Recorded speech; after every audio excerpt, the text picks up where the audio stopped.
And I used to be so shy. And I hated that about myself. Like, I always wanted to be like the center of attention. I always wanted to get up and just have fun. And I was just like, I need to learn how to dance. Like, I want to learn how to dance. I want people to look at me and smile and just be like, wow, she's amazing.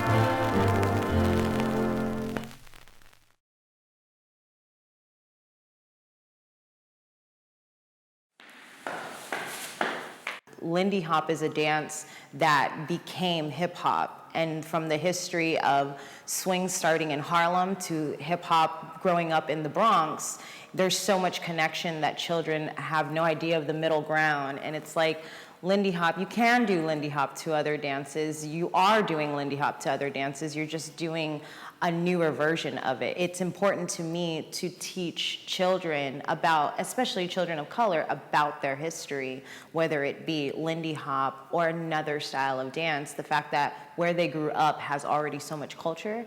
The line I always say is, you never know where you're going unless you know where you came from. Hi! How are you? What's your name? Andrew. I'm Shanna. So have you ever tried swing dancing? Yeah. So we do smooth dances and also like rhythms, so like swing. Right. So smooth, yeah.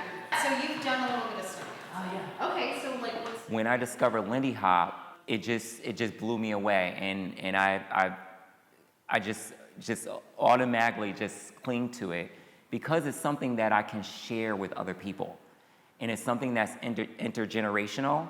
So no matter who you are, if you know, this is something that a father can do with his son and mother can do with their daughter, and vice versa, and everyone can do it. 1, 2, 3, 4, 5, 6, 7, 8, 1, 2, 3, 4, 5, 6,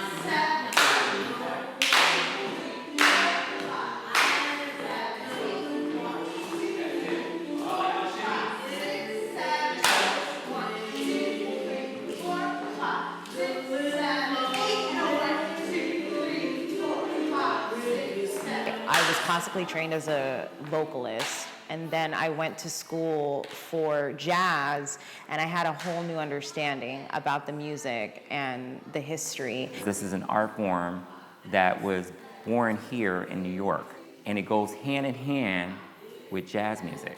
The music was intended to get people on the dance floor. Originally, if the musicians couldn't get the dancers on the floor, they would be fired. So the musicians were always looking for new scores and you know, just rewriting things in order to get the people to respond. So I'm really trying to bring back the connection between the singers, musicians, and the dancers to work together.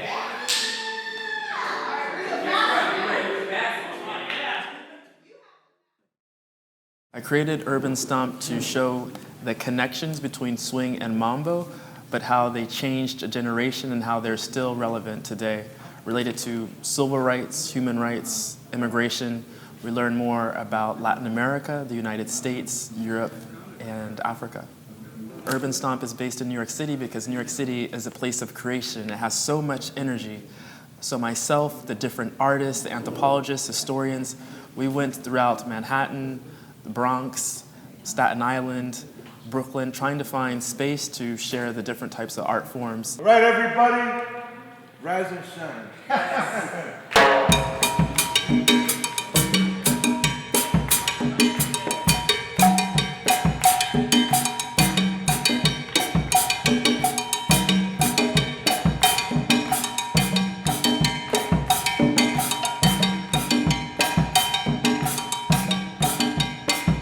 I dance because of the feeling that I get from dancing. It's like another person inside of me comes out. It's my soul. You know, I feel like no one's watching me. I feel like I can be anybody that I want to be when I dance.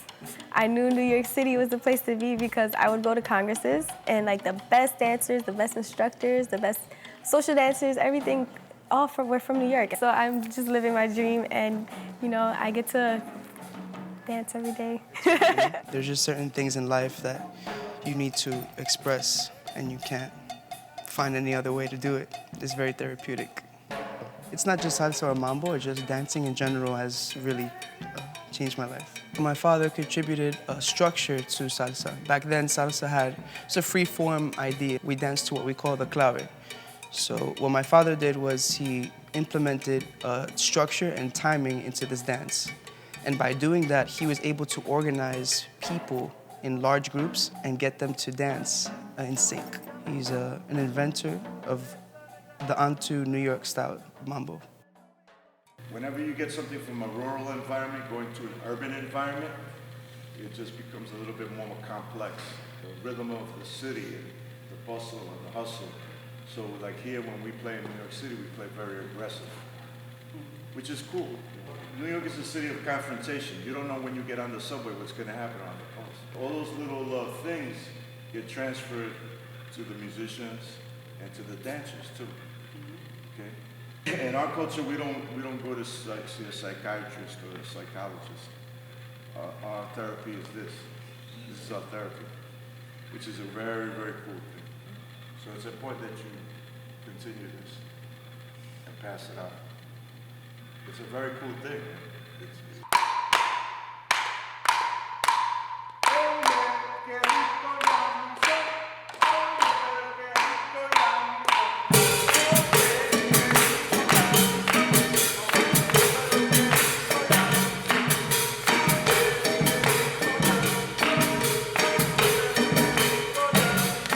This is where I'm from, you know, and I see that we need a lot of help here in the Bronx in New York, especially with the youth, you know? So I want to be a pioneer. I want to make a difference here and where I live.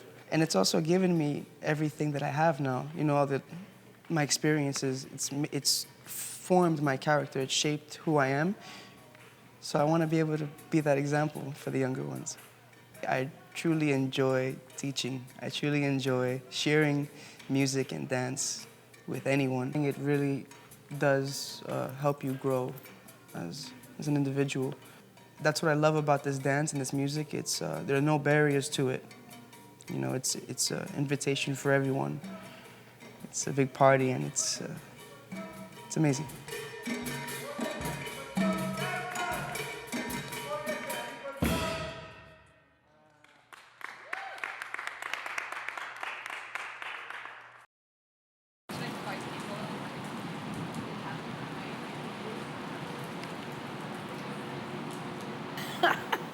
My name is Mickey Davidson, and I'm a dancer, teacher, choreographer.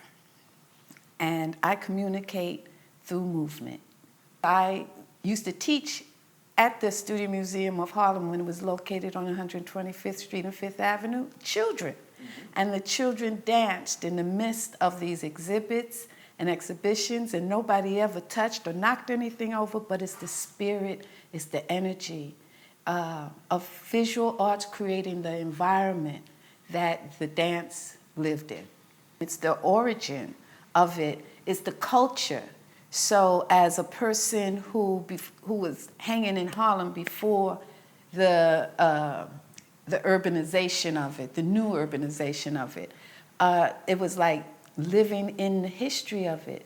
There were a lot of elders who all danced. So you learned not just the dance steps, you learned how to behave, how to dress, and you got a whole lot of love. It's really special and important to get to come to one of the centers of where jazz is and to get to connect and share one of my loves with a group of people who are just starting their jazz journey. There's room for the individual, even within form. So that means you can get jazz from any place in the world and it'll sound different. And one of the things growing up was to be able to hear a musician and identify them by their sound. and you weren't a good musician if you sounded like somebody else. Right? 1, 2, you know what to do.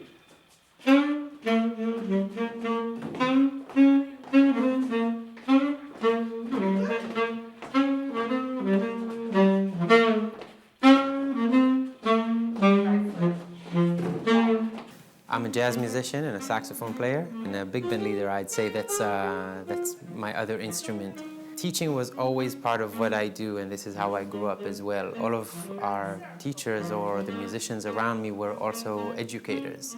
Passing on what you have learned or your experience wherever you are to a younger generation is just so important and so much part of the culture of this music. I mean, it's part of the communication. It's part of the relevance of it. It's not just looking at some historical piece, but rather creating it on the spot together with the dancers. Yes! Now, how did that make you feel? That's an important point, trust in two people. What makes this an important dance for me is the fact that even though I can do everything myself, you know, to go onto that dance floor and trust another human being is an important thing of helping me find a balance with myself as a person. Trying to balance how to get along with another human being. And that everybody's valid. Thank you for that. Well, at first it felt really intimidating because at first I wasn't expecting being put on the spot and dancing, but I was able to put what I learned and take it and put it to use and have a good time. By having the actual dance floor in the museum itself among all the objects, I feel like it really brought the jazz and the swing essence and atmosphere to life, because you're not just dancing in a ballroom without any relation to anything else, but you're dancing in the culture in the museum.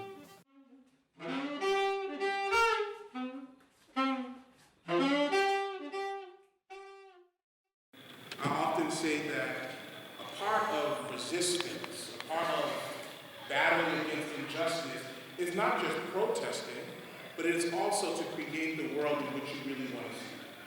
The architecture here in the sanctuary kind of models that exclusive feel. So I say that though this is a local church, it is also a very global church. And 5, 6, 5, 6, 7. Shouts 1, 3, 5, 7, 2, 3, 5, 7, 3, 3, 5, 7, 5, 6, 5, 6, 7. 8, 1, 2, 3, 4, 5, 6, 7, 4, 5, 6, 7, 1, 3, 5, 7, 5, 6, 5, 7.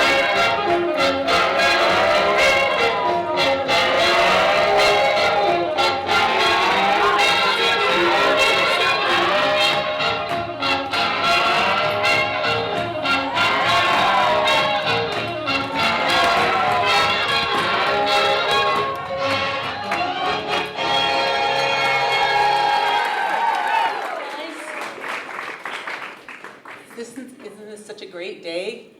Everybody knows how to swing dance now, right? Because y'all took the lesson? Excellent. We're going to be checking up on you a little later. All she wants to do is ride. All she wants to do is rock. All she wants to do is rock. Rock and roll all night long. My baby don't go for fancy.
We're going to put a combination of 5 to 10 steps of different Cuban basics, and then we're going to do it with the music. Is that okay? What's going on? What's stand up?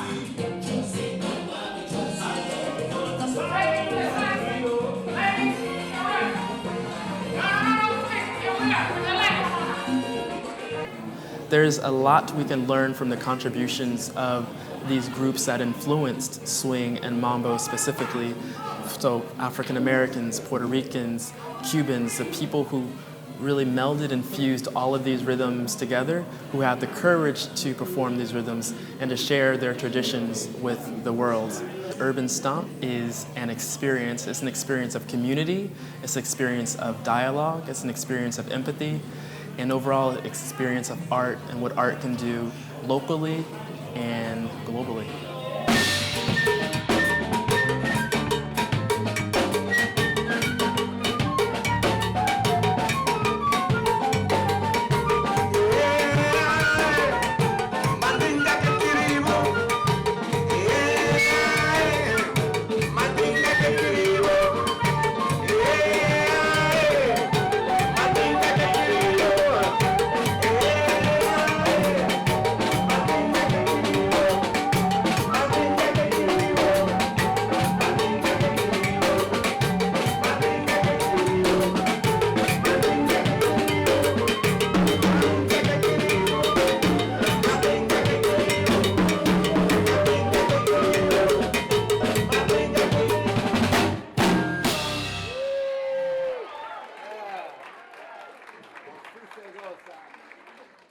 Thank you so much, ladies and gentlemen. How about if I Peter play on flute, saxophone?